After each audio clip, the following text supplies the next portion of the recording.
He's about to find out how Tony Dungy felt right after he watched his Buccaneers team win the Super Bowl the very first year without him. That's karma. John Gruden got lucky in that way.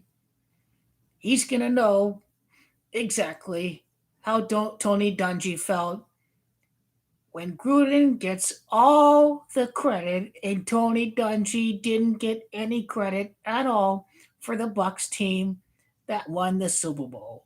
We only remember the winners. We only remember the winners that get the job done.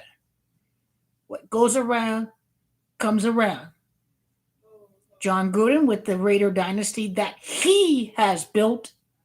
John Gruden has built the Raiders. He will watch Richard Bisaccia win with his team. Bisaccia gets all the credit. But in a way, this is John Gruden's team that he built. And he will not get any credit at all. And that just may very well be part of the final script when it's all said and done. Bisaccia gets all the credit. All the credit. And John gets zero.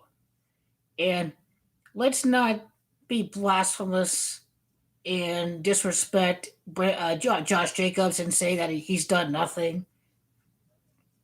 Besides getting hurt this year, this guy's rushed 1,000 yards every single season. Jonathan Abram, that guy's a solid pick. Not all of them have been busts. The Clemson guy was a bust. We get it. But Crosby and whatnot, these are very solid pieces that were put together by John Gruden. But history always remembers the winners. The winners write history, and the winners that get the job done get all the credit. Even though we know the truth that John built this team. But the guy who is leading the team all the way to the end is going to get all the credit. Richard Bisaccia will get all the credit. My Don Riccardo Bisaccia Italiano. The next Bruce Arians out of unpredictable circumstances. That was new. Chuck McDonald was going to get leukemia, and he was going to be an interim coach and lead the way. He is the next Bruce Arians. The next Bruce Arians defeats Bruce Arians in the Super Bowl. Don Riccardo Bisaccia. I'm calling him Don Riccardo. I want to call him Don Riccardo. Doesn't matter. You got to beat everyone in front of you. You just have to beat whatever is in your way. It doesn't matter if they're strong, if they're weak. 3-point favorite against the Eagles? Well, that's 5 points. I'll take it all day.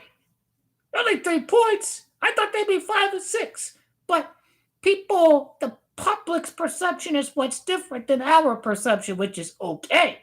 Because they were underdogs at Pitt, they're underdogs at Denver. It's people's perception, that's all it is. And I'm guessing when they play the crap-ass Giants, it's going to be another one of those too.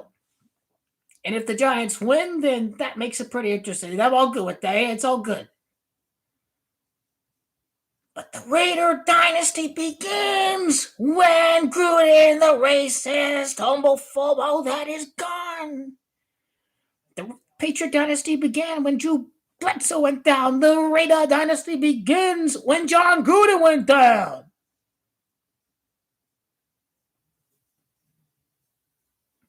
Some things did line up, like John sees the beast rise up and slay the seven-headed beast in Revelation. They were doing this. They know what they're doing with that.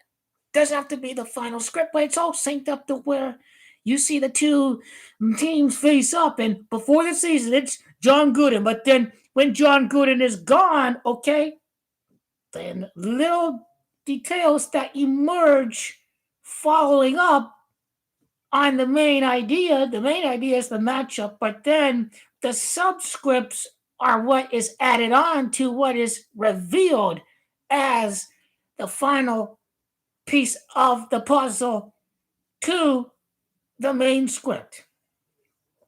That the Raiders and Tom Brady, the Raiders and Tom Brady, they're due to get one back. It was not last season.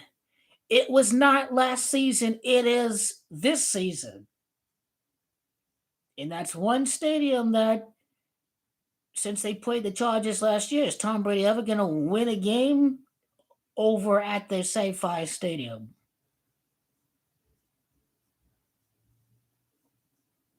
Yeah. We know it's on.